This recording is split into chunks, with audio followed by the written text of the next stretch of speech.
Uma alegria estarmos juntos aqui neste PHN, para nós refletirmos e vivermos de forma mais intensa o nosso relacionamento com os santos anjos de Deus.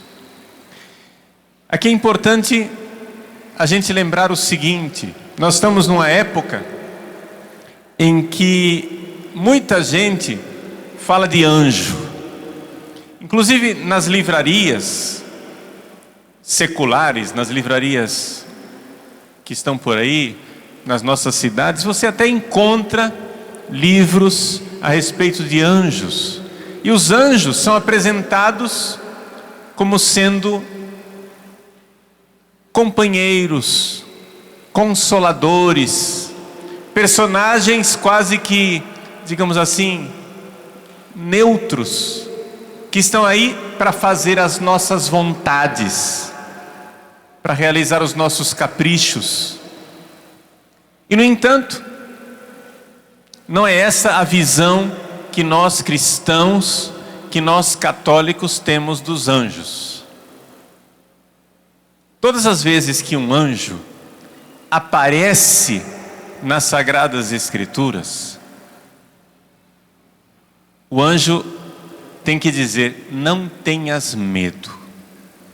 Porque os anjos possuem algo de tremendo, algo de amedrontador. A gente, quando pensa em anjo, nós pensamos muitas vezes nos bebezinhos rechonchudos, com a carinha gorducha, voando por aí. Mas esta não é a figura dos anjos que nós encontramos nem nas Sagradas Escrituras, nem na vida dos santos. A vida dos santos nos atesta, nos mostra, nos fala constantemente da presença dos anjos, mas todas as vezes que um anjo se apresenta, ele diz, ele tem que avisar: não tenhas medo. O anjo Gabriel se apresenta a Nossa Senhora e ele tem que dizer: não temas. O anjo Rafael se apresenta a Tobit e a Tobias e ele tem que dizer: não tenhas medo. O anjo do Senhor se apresenta a Gideão e novamente: não tenhas medo. E assim em toda a Sagrada Escritura, praticamente, quando um anjo se apresenta, ele se apresenta tão cheio de luz, de glória, do poder divino, de majestade de Deus, que as pessoas têm medo até mesmo de morrer diante daquela presença. Porque não é possível ver Deus e continuar vivo, diz a Sagrada Escritura. O anjo não é Deus, mas ele é um reflexo da glória de Deus. E todas as vezes que a gente encontra um anjo, que a gente vê um anjo face a face, ele tem algo de tremendo e de desafiador. Por quê? Porque um anjo nos ajuda a viver a vontade de Deus. E a vontade de Deus para nós é sempre desafiadora. Eu gostaria hoje, nessa reflexão nossa, nessa palestra, no início dessa manhã, de trazer para você um livro. Vamos falar de um livro inteiro da Sagrada Escritura, o livro de Tobias. Porque o livro de Tobias é, na verdade, uma grande catequese a respeito dos anjos. É uma grande catequese de como é que os anjos agem concretamente na nossa vida. Não é teoria. Agora, infelizmente, eu tenho que avisar que se a sua Bíblia é protestante, a sua Bíblia não tem o livro de Tobias. Se o cânon, se a lista dos livros da Sagrada Escritura que você tem é a lista que foi amputada por Lutero, então você não tem a Bíblia completa. Você precisa da Bíblia inteira para ter o livro de Tobias. E o livro de Tobias, ele se encontra nas Bíblias católicas, nas Bíblias ortodoxas e algumas edições protestantes colocam lá no apêndice como sendo um livro apócrifo. Na verdade, ele não é apócrifo. É aquilo que nós católicos chamamos de deuterocanônicos. São livros que entraram por último na lista da Bíblia. Mas ele está lá. O livro de Tobias está nas Sagradas Escrituras. Então eu vou resumir para você brevemente o livro, porque a gente precisa chegar na catequese que o próprio anjo, o arcanjo Rafael, faz nesse livro de Tobias. Ele faz uma catequese a respeito da função. Então a gente vai se concentrar no capítulo 12, quando Rafael finalmente se apresenta para o pai e para o filho, Tobit e Tobias, dizendo assim no versículo 15: eu sou o anjo Rafael, um dos sete que assistimos na presença do Senhor. Então, como é a história de Tobias para quem não conhece? Veja, o livro de Tobias inicia com o pai de Tobias, que se chamava Tobi, não é? Tobi quer dizer o meu bem. Tobi, não é? É o meu bem. Tobias quer dizer Deus é o meu bem. O nome dos dois é parecido. Pois bem, Tobit, o pai de Tobias, era um homem justo. E ele é um homem temente a Deus que nunca cometeu idolatria. Ele foi, desde criança, tentaram ele quando ele vivia ainda na Terra Santa. Ele vivia, não é? Tentaram levá-lo para adorar os falsos deuses. Ele não aceitou. Ele continuou oferecendo sacrifício em Jerusalém para o Deus verdadeiro. Aí vieram os babilônios e levaram Tobit como exilado para Nínive. E lá no exílio ele continuou firme, continuou temente a Deus, continuou sendo um servo de Deus adorador, rezando, fazendo bem. Ele dava esmolas. Quando algum compatriota dele era morto e deixado lá no meio da rua, largado para apodrecer, Tobit largava a sua comida, deixava de almoçar e ia lá para resgatar aquele cadáver, correndo o risco da própria vida dele, porque era proibido fazer isso. Ele ia lá e sepultava os cadáveres. Pois bem, esse homem justo, esse homem temente a Deus, depois que ele terminou de fazer uma obra de caridade, volta para casa, se deita ao ar livre, e enquanto ele está lá deitado, descansando à sombra, um passarinho, deixa cair excrementos no olho dele, e ele fica cego.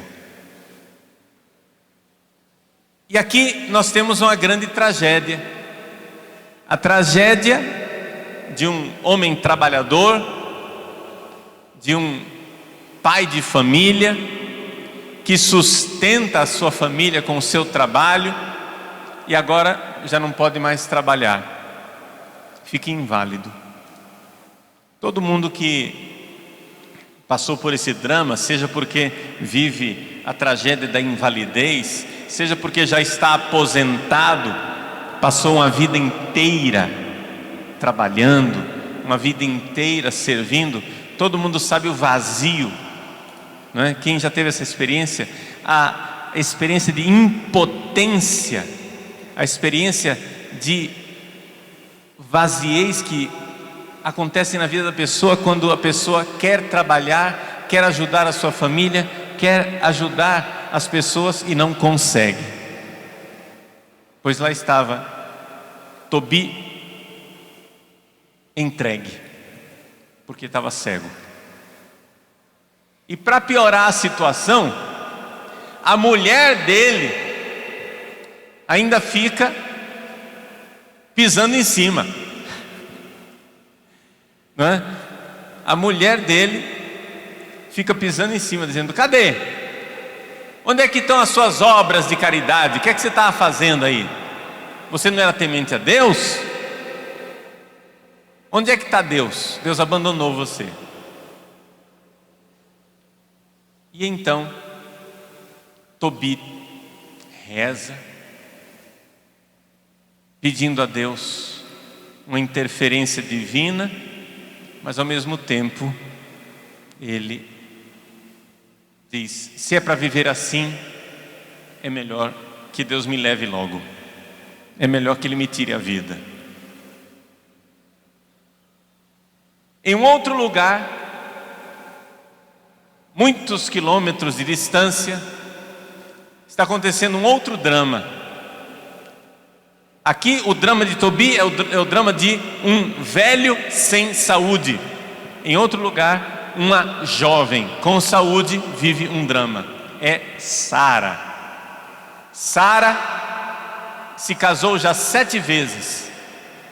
E todas as vezes, na noite de núpcias, um demônio vai e mata seus maridos. Na noite de núpcias, o marido morre. Aconteceu 7 vezes. E ela também, diante dessa tragédia de ser viúva 7 vezes, ela também reza e diz: meu Deus, se é assim, é melhor morrer. Então o livro de Tobias inicia com esses 2 dramas,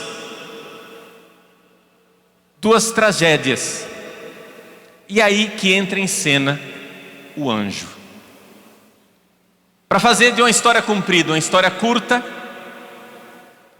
o anjo Rafael acompanha o filho de Tobias, porque o pai agora não podia mais trabalhar, ele tinha um dinheiro para receber numa cidade distante, e diz: meu filho, vai receber o dinheiro lá, que nós precisamos do dinheiro.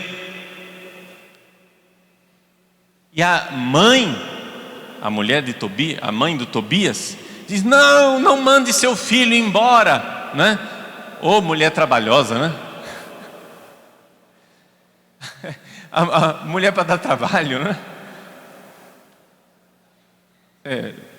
É piada, mas outro dia meus pais fizeram 49 anos de casado. Ano que vem, bodas, 50 anos. E os 2 se dão muito bem, se amam muito, com a graça de Deus. Mas meu pai brincava, né, com a minha mãe, estava lá os 2 no almoço. Meu pai olhou para mim e disse assim: eu acho que homem casado nunca devia ser considerado desempregado, porque mulher dá trabalho, viu? Ia diminuir muito o índice de desemprego no país. Brincadeira, né? Os 2 riram, se querem muito bem. Ele sabe muito bem que não é isso, que a esposa está lá ajudando ele. Mas para dizer que às vezes, de fato, a vida de casado é uma trabalheira dos 2 lados. Dos 2 lados. Mas enfim, a mãe de Tobias disse: não manda seu filho embora não. E então Tobi diz que um anjo de Deus irá acompanhá-lo. E mal sabia que de fato o anjo Rafael apareceu lá disfarçado de ser humano e acompanhou o Tobias durante toda a sua viagem. Resumo da história: tudo deu certo no final, através da intervenção do anjo. Tobias conseguiu se casar com Sara, e então Sara foi libertada do demônio Asmodeu. Tobias voltou para casa com o dinheiro, e não somente isso, o anjo Rafael ensinou para ele um remédio para curar a cegueira do seu pai. Essa é o resumo do livro, que vale a pena ler. É muito bonito ver todo esse drama. O que é que nós queremos aprender? Nós queremos entender como é que os anjos agem. No fim do livro, no capítulo 12, Tobias diz para o pai: pai, eu não sei como é que nós vamos agradecer esse nosso amigo Rafael. O anjo Rafael se apresentou como sendo um ser humano e o nome dele era Azarias. Como é que nós vamos recompensar o Azarias? Afinal das contas, ele fez tudo. Então, se eu desse para ele metade do nosso dinheiro, seria pouco, porque foi ele quem arranjou o meu casamento, foi ele quem curou a minha esposa daquela opressão demoníaca, foi ele quem me libertou do peixe que queria me devorar, foi ele quem ajudou você e curou a sua cegueira, foi ele quem fez tudo. Então, se a gente desse metade de tudo que a gente tem para ele, seria pouco. Aí o pai diz: é isso mesmo, nós temos que recompensá-lo. Na hora que eles vão então dar o dinheiro para o anjo então diz assim, capítulo 12, versículo 6. Chamou os dois de lado, só Tobi e Tobias. O anjo apareceu para eles e disse assim: bendizei a Deus do céu e dai-lhe glória diante de todo ser vivente, porque ele usou de misericórdia para convosco. Primeira coisa do anjo: se eu fiz o bem a vocês, deem glória a Deus. Deem glória a Deus. E ele se identifica mais tarde no versículo 15: eu sou o anjo Rafael. Quando ele diz essas palavras, que ele é o anjo Rafael, o que é que acontece? Ao ouvir essas palavras, eles ficaram fora de si e, tremendo, prostraram-se com o rosto por terra.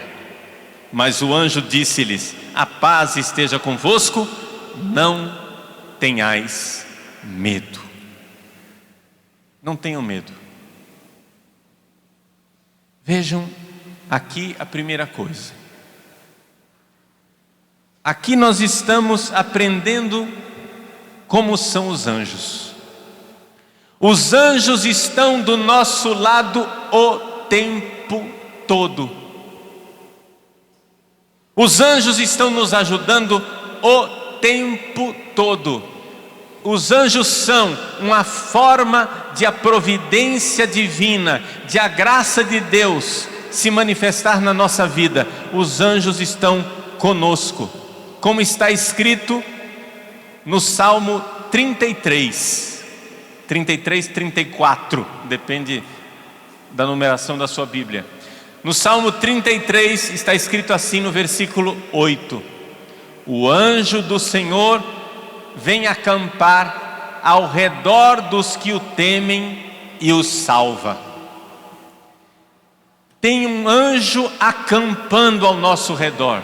Quando nós temos amor por Deus, quando nós tememos a Deus, um anjo está conosco para nos salvar sempre, para estar do nosso lado sempre. Durante toda a história de Tobias, o anjo estava lá. Tobias não sabia, Tobias não notava, embora ele tivesse fé. O pai dele havia dito: um anjo do Senhor irá acompanhá-lo. Mas ele não esperava que o anjo do Senhor fosse o Azarias que estava ali do lado dele. Achava que os anjos estavam acompanhando, mas eram invisíveis. Mas ele sabia que os anjos estavam acompanhando. Então a primeira coisa, primeiro exame de consciência: você tem consciência de que os anjos de Deus, todos os bens que Deus manda para você, todos os dons que Deus manda para você, você sabia que Ele faz isso através dos seus anjos, que são ministros da glória de Deus? Deus poderia mandar as suas graças, os seus milagres, os seus dons diretamente, mas Ele não quer fazer assim. Ele faz através dos seus anjos. Os anjos são presença da providência de Deus. O anjo do Senhor vem acampar ao redor daqueles que temem a Deus. Tem um anjo com Deus conosco. E o que quer dizer esse acampamento? Ele está conosco e está nos protegendo. Você vai dizer assim: padre, mas espera lá, como é que um anjo nos protege quando o pobre de Tobi ficou cego? Por que é que o anjo não evitou que o excremento, que as fezes do passarinho não caísse no olho dele? Por que é que não evitou aquela desgraça? Como é que um anjo está conosco quando os 7 maridos de Sara morreram? Como é que é a presença do anjo? Cadê Deus? Onde é que está Deus quando a desgraça bate na nossa porta? O anjo Rafael responde. Vejam como ele explica. Livro de Tobias, capítulo 12, versículo 12. É o anjo Rafael falando para Tobi, o pai. Quando tu oravas com lágrimas e enterravas os mortos, quando deixavas a tua refeição e ias ocultar os mortos em tua casa durante o dia para sepultá-los quando viesse a noite, eu apresentava as tuas orações ao Senhor. Quando você reza, mesmo sem você saber, mesmo sem você se dar conta, é um anjo quem apresenta as suas orações a Deus. Deixa eu explicar para você. Deus não precisa de anjos, mas Ele quer precisar. Essa é a beleza de Deus. Deus não quer fazer as coisas sozinho. Deus quer usar as suas criaturas. Deus poderia acabar com todos os pobres da terra, mas Ele não quer isso. Ele quer que nós, por exemplo, amemos os pobres e sejamos nós um instrumento para ajudar as pessoas necessitadas. Sejamos nós os ministros do amor e da caridade divina para ajudar o necessitado. Ele pode fazer tudo diretamente, mas Ele não quer fazer tudo diretamente. Ele usa as suas criaturas. E assim também as nossas orações.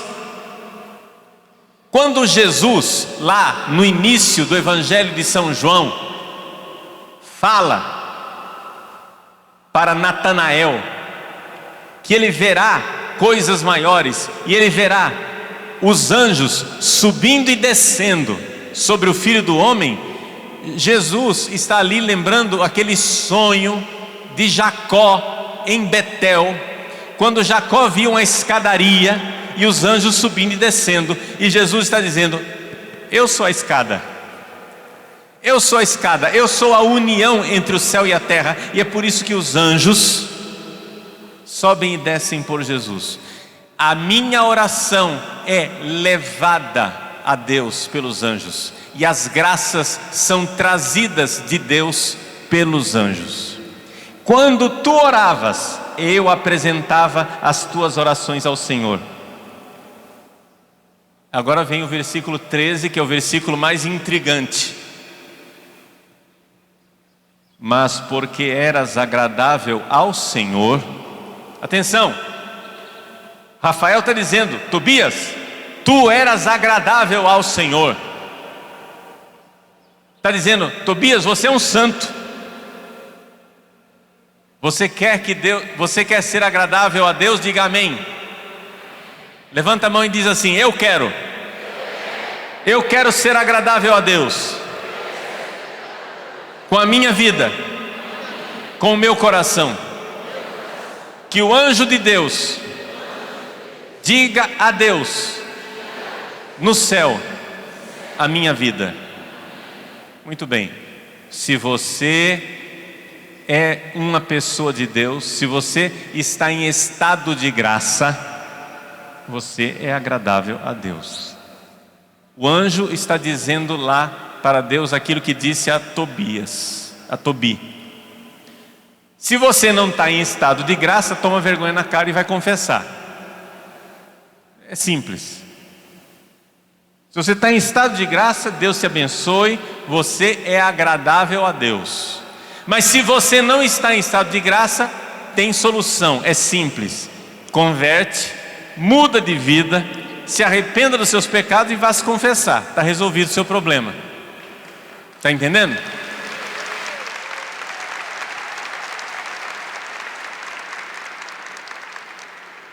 Mas agora vem versículo 13. Mas porque eras agradável a Deus, foi preciso que a tentação te provasse. Gente, o amor de Deus também nos prova. Existe a provação. Por que é que Deus permite provações? Porque Ele quer o nosso amor. E o único jeito de Ele purificar o nosso amor, de fazer com que o nosso amor seja firme, cresça e seja fiel, é a provação. Deixa eu dizer com mais clareza. Olhe para a sua vida. Lembre de uma pessoa que você tem certeza que amou você. Eu não sei quem é essa pessoa, mas eu sei de uma coisa: essa pessoa sofreu por você. Amém? Quem nos ama sofre por nós.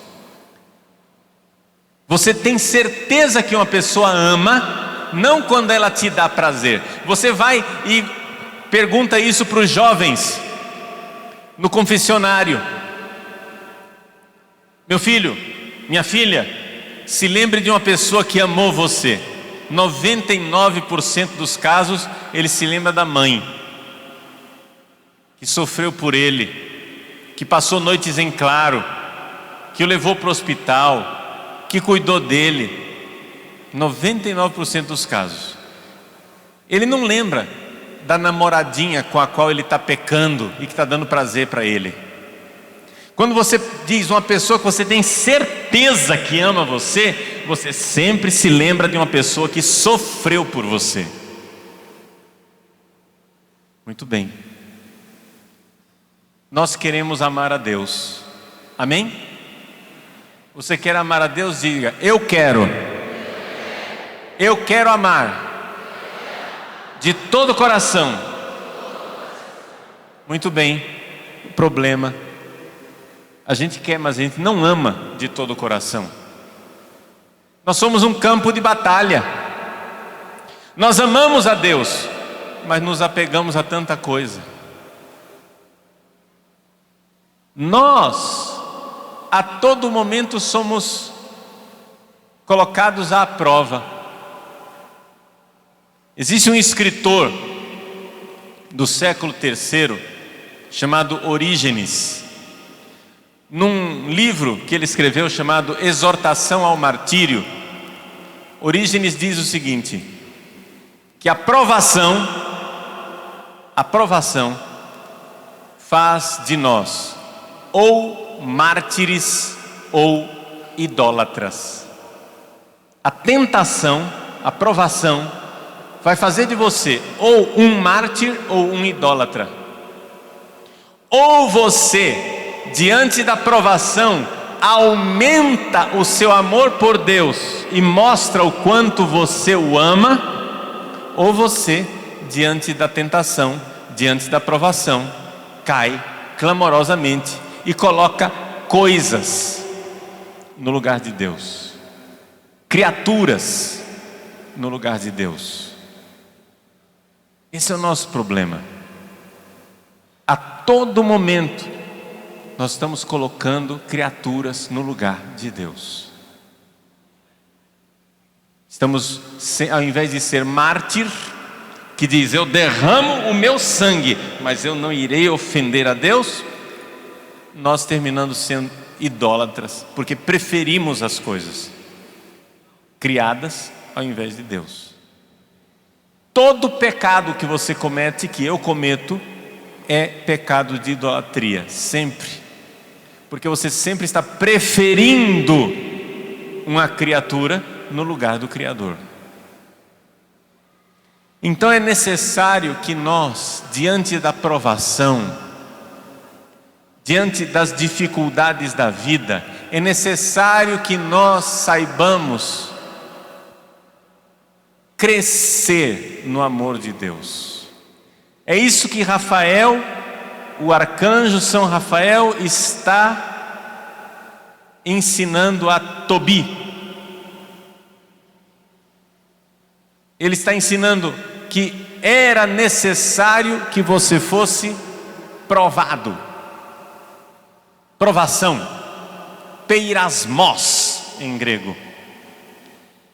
Essa realidade de você ser provado. É o amor. Veja, você ama Deus e Deus quer o seu amor, e o seu amor cada vez mais purificado. Por isso Deus permite provações. Deixa eu dizer mais claro ainda. Carta de São Paulo aos Romanos, capítulo 8, versículo 28. Tudo, absolutamente tudo contribui para o bem daqueles que amam a Deus. Mas atenção, a condição é a seguinte: que você ame a Deus. Se você está na graça de Deus, então tudo vai contribuir para o seu bem. Se você não está na graça de Deus, aí, meu irmão, já não posso te dizer que tudo vai contribuir. Está entendendo? Por quê? Porque quando você entra no pecado, você está se colocando debaixo do domínio do demônio. Quando você está em estado de graça, o seu Senhor é Deus. E Deus irá fazer com que tudo contribua para o seu bem. Então vejam, existem duas formas de a providência divina se manifestar na nossa vida. Se você é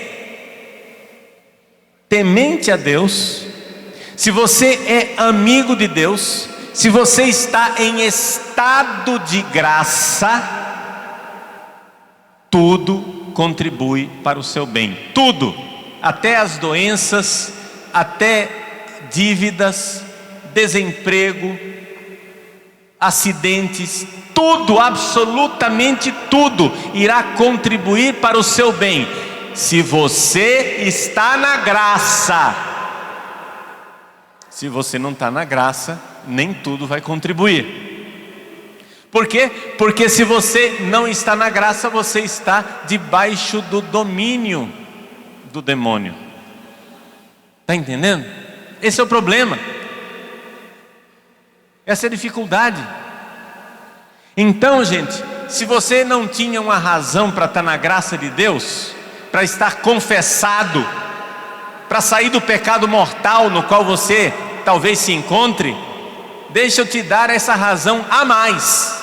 Não é a única razão, mas é uma razão a mais para você estar na graça de Deus. Se você não estiver na graça, você está fora desta providência divina. Santo Tomás de Aquino, grande teólogo, ele explica isso no seu livro De Veritate. No De Veritate, Santo Tomás de Aquino diz assim: veja, existem duas providências. A providência de quem não está na graça de Deus. Quem não está na graça de Deus, quem está no pecado, Deus cuida dessa pessoa, cuida. Mas é um cuidado geral. É um cuidado como Deus cuida de tudo. Deus cuida dos hipopótamos, dos elefantes, das cobras, das abelhas. Deus cuida de tudo, inclusive dos pecadores. Mas nem tudo contribui para o pecador.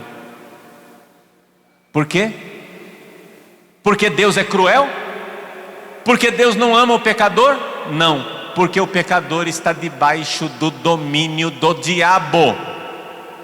Ele está se excluindo dos cuidados divinos. Ele não está deixando que os cuidados de Deus tomem conta dele. É ele quem está se retirando da influência positiva e benéfica da providência. Então Deus cuida do pecador, mas o pecador não deixa Deus cuidar dele.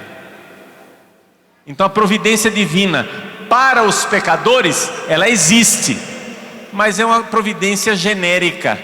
É uma providência que a gente não sabe se funciona 100%. Já a providência dos que amam a Deus é diferente de Santo Tomás de Aquino. Por quê?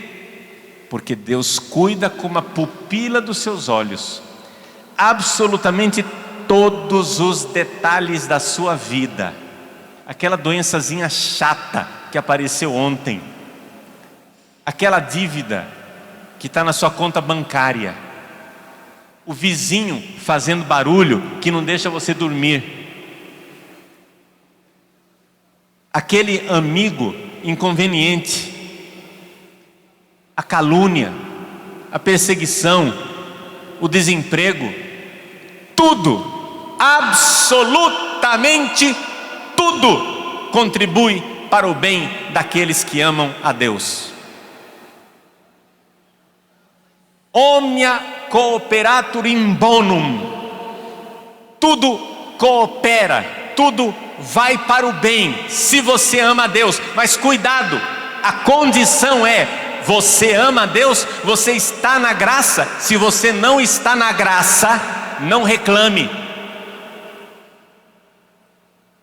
Mas se você está na graça, tudo irá cooperar. Veja, por exemplo, no próprio livro de Tobias, a gente vê um exemplo disso. O anjo Rafael vai com Tobias. E o anjo diz para o Tobias: atenção, pessoal aí que está com dificuldade de se casar. Pessoal que não encontra aquela namorada católica, aquele namorado católico. Você não conhece o poder dos anjos. Você não conhece o poder dos anjos. O anjo Rafael chega e diz: Tobias, você viu a Sara? Ah lá, ó a Sara. E o Tobias diz para Rafael: ih, cara, tô fora, meu. Vazei. Por quê, Tobias? Pô, cara, a mulher já matou 7, você quer que ela me mate também?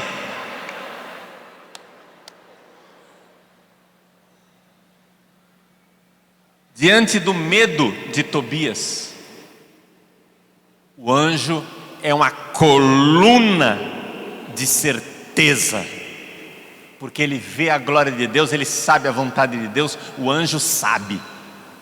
E o anjo responde assim, capítulo 6, versículo 16 e 17. O anjo respondeu-lhe: ouve-me, eu te mostrarei sobre quem o demônio tem poder. Olha só, foi o demônio Asmodeu que matou os 7 maridos. Eu vou te mostrar sobre quem o anjo tem, o demônio tem poder. São os que se casam banindo Deus do seu coração e o seu pensamento, e se entregam à sua paixão como o cavalo e o burro que não tem entendimento. Sobre estes o demônio tem poder. Eis aí, gente, ele está dizendo claramente: quem se comporta como um cavalo, como um jumento, como um ser irracional, como uma besta, longe da graça, longe do amor, longe da amizade de Deus, sobre você o demônio tem poder. Não reclame, não reclame. Se você tem sexo com a sua namorada antes do casamento, se você é casado, mas tem sexo desregrado com a sua esposa,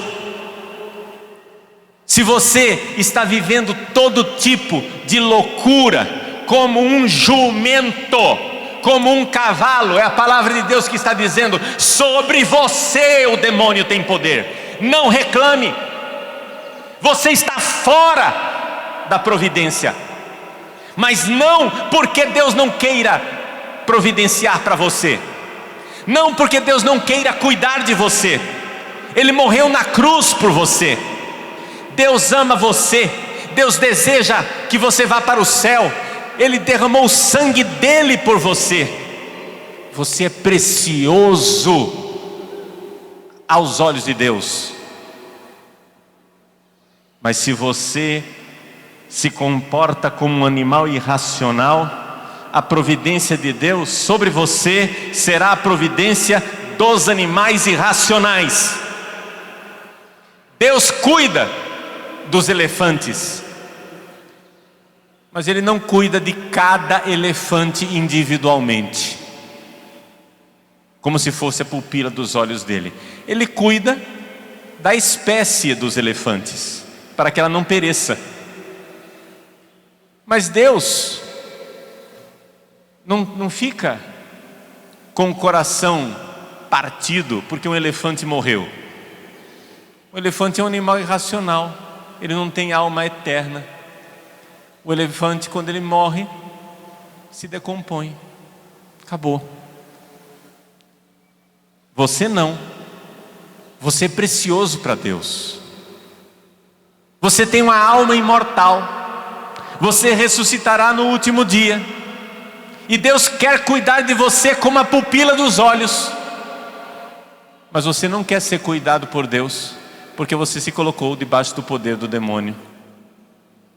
Você fez a opção, você escolheu. São os que se casam. Olha só, ele está falando dos que se casam.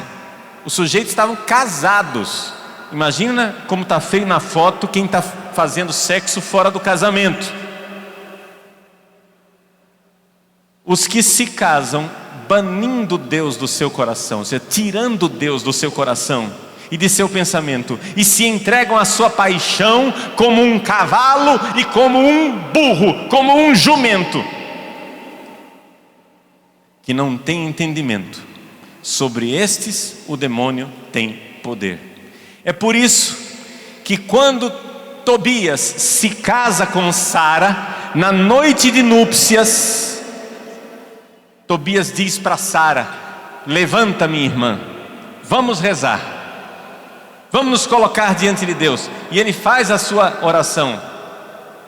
Os dois se levantaram e ele diz assim: Senhor Deus, capítulo 8, se você quiser ver depois. Senhor Deus de nossos pais, bendigam-vos o céu, a terra, o mar, as fontes e os rios e todas as criaturas que nele existem. E ele diz assim: vós sabeis, Senhor, que não é para satisfazer a minha paixão que recebo a minha prima como esposa, mas unicamente com o desejo de suscitar uma posteridade pela qual o vosso nome seja eternamente bendito. Não é por luxúria. Você não tem direito de usar uma mulher como um objeto, mesmo que essa mulher seja a sua. Mulher não é coisa. Mulher não é objeto, mesmo que você esteja casado. O casamento não é alvará para usar a mulher como objeto.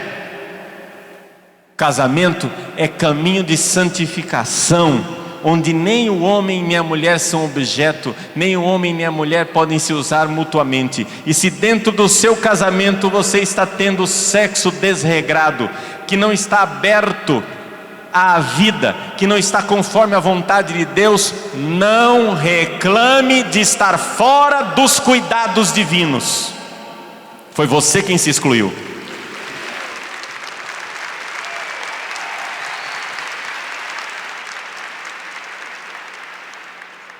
E é por isso que existem dois povos, aqui mesmo, no centro de evangelização, nesse momento, existem dois povos. Qual dos dois povos, a qual dos dois povos você pertence, eu não sei. São duas cidades, uma é Jerusalém, a outra é Babilônia. Uma significa paz, outra significa confusão. Santo Agostinho diz no seu livro A Cidade de Deus, no capítulo 28, dois amores construíram duas cidades. Quais são esses dois amores? O amor de si, até o desprezo de Deus, construiu a cidade terrena. E o amor de Deus, até o desprezo de si, construiu a cidade celeste. Qual das duas cidades você faz parte? São duas providências diferentes, são dois povos diferentes. Quem está na cidade celeste, Deus cuida como a pupila dos olhos, com os seus anjos, o tempo todo. Cada pequeno detalhe da sua vida é cuidado por Deus. Mas se você está em pecado, Deus quer cuidar de você, Deus ama você, mas você o despreza. O amor de si até o desprezo de Deus. Amor sui usque ad contemptum Dei, o desprezo de Deus. Você vai dizer, mas padre, é muito ultrapassada essa visão, é muito ultrapassada essa história de que eu tenho que desprezar a mim mesmo. O cristianismo é uma religião do amor, não é essa religião medieval, fechada, de ficar carregando uma cruz, de renunciar a mim mesmo. Meu irmão, espera lá. Se você acha que isso é a visão medieval, então a sua idade média começou no ano 0 depois de Cristo. Ou seja, quando Jesus nasceu, veio a esse mundo e disse: quem quiser me seguir, renuncie a si. Quem quiser me seguir, renuncie a si mesmo. Tome a sua cruz dia após dia e me siga. Você não pode ficar fazendo seus caprichos. Outro dia, eu estava pregando por aí, numa cidade, não vou dizer onde, e no banco da frente tinha um casal. O marido, a mulher. Na hora do intervalo, o rapaz se aproximou no palco, me entregou uma cartinha. Ele me entregou a carta, eu coloquei no bolso. Depois que terminou o evento, eu fui ler. E nessa carta ele dizia o seguinte: Padre Paulo, eu fui travesti. Fiquei admirado. Por quê? Porque não parecia. Não tinha sinais físicos de que ele tinha passado por isso. Ele diz: eu fui travesti, hoje eu sou casado. Quando eu fui me confessar para mudar de vida, eu procurei um padre. E eu disse para o padre: Padre, eu quero mudar de vida. E o padre então disse assim: não, que é isso? Deixa de preconceito. Deus ama você. Você não precisa mudar. Deus ama você do jeito que você é. E o rapaz respondeu para o padre: Padre, eu sei que Deus me ama. E eu sei que Ele não está esperando eu mudar de vida para me amar. Mas sou eu que não amo Deus. E para amar Deus eu preciso fazer o que Ele me disse. E Ele diz para mim: vai e renuncia a ti mesmo.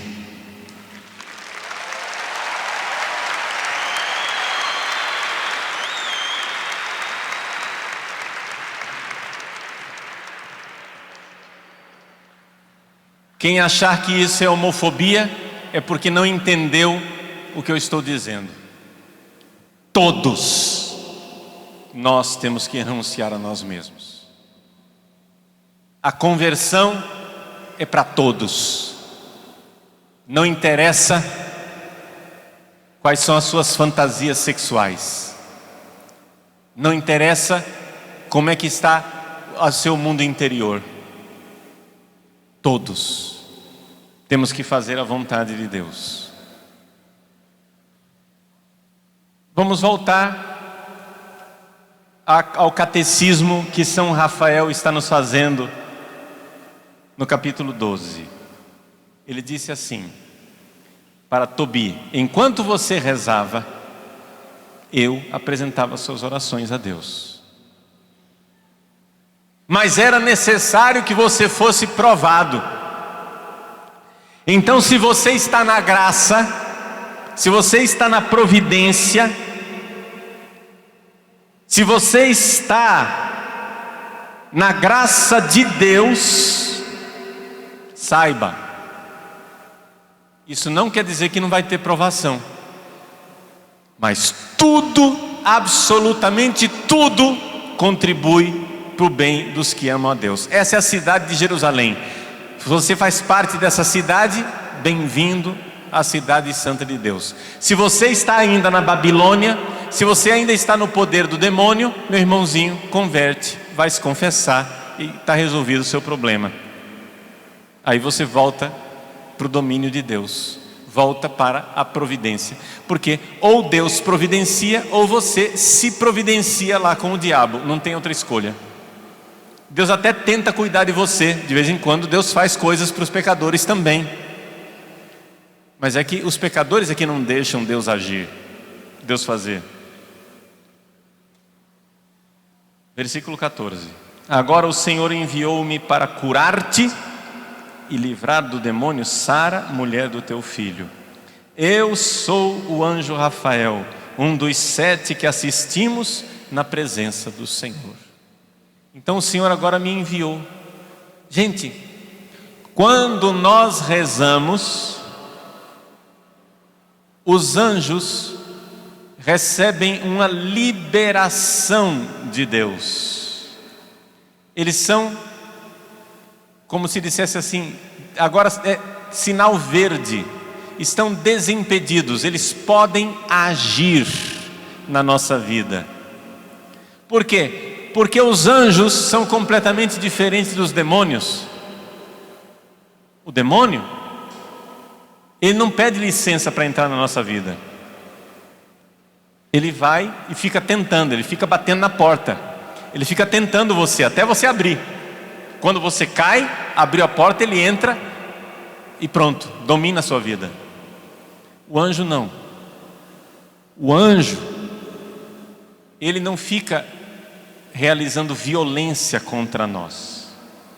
O anjo, ele espera a nossa docilidade. Como é que os anjos podem nos influenciar? Os anjos podem nos influenciar dando a nós desejos. Isso vale tanto para os demônios como para os anjos bons, tá? Desejos, ideias, fantasias, criatividade, assim, de repente aquela ideia aparece na sua cabeça, você não sabe de onde veio. São os anjos. Se são ideias boas, são os anjos bons. Se são ideias más, são os anjos maus. Agora, você vai e se abre para a ação dos anjos, e os anjos então poderão agir cada vez mais na sua vida. Cada vez mais. Cada vez mais. Então, está lá o livro de Tobi. Tobi está rezando. O anjo Rafael apresentou a Deus as suas orações. E Deus então liberou Rafael. Vai, faz a graça acontecer. Faz com que a minha providência esteja presente na vida desse meu servo. Como? Eu vou permitir uma doença, mas você vai levar a cura. Eu vou permitir uma opressão demoníaca, mas você vai levar a libertação. Eu vou permitir sofrimentos para que ele cresça no seu amor, porém irei providenciar a libertação e o resgate. O anjo do Senhor vem acampar ao redor daqueles que o temem, e ele os salva. Eis aí, nós somos cuidados. Nós somos cuidados, estamos na providência divina. Existem os anjos e eles agem na nossa vida. Sobretudo o que Rafael ensinou a Tobi e a Tobias é que a nossa vida de oração deve ser uma vida sobretudo de ação de graças. Em tudo dai graças. Se você vive na providência divina, se você está na graça e na amizade com Deus, em tudo você deve dar graças.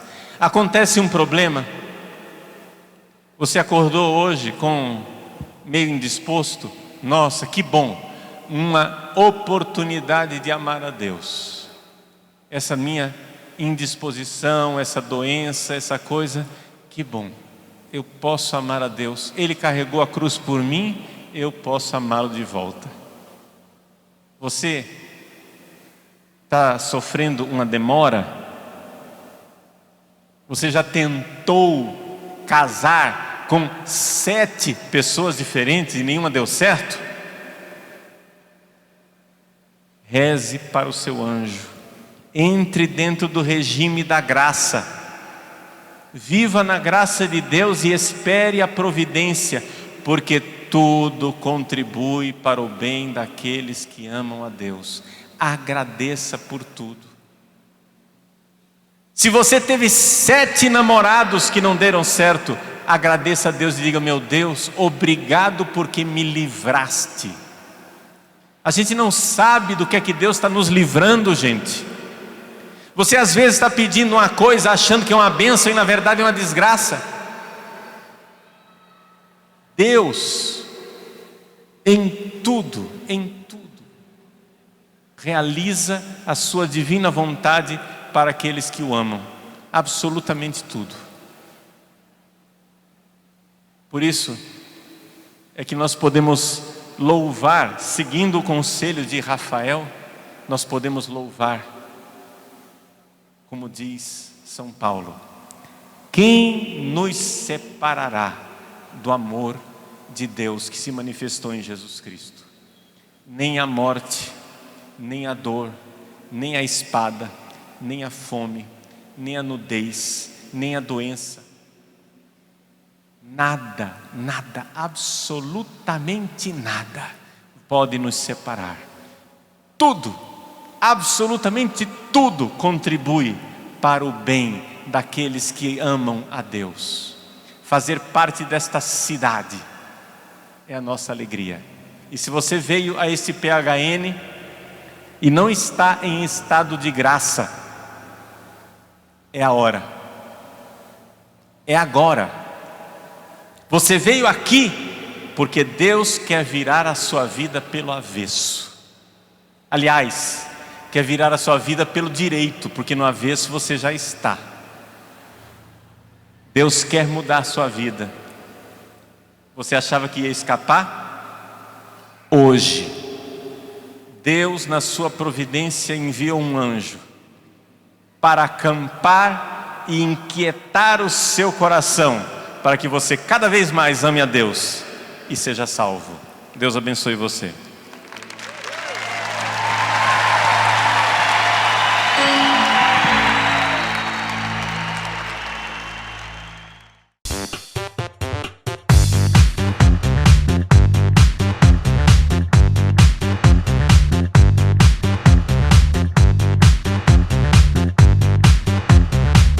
CançãoNovaPlay.com. Assine já!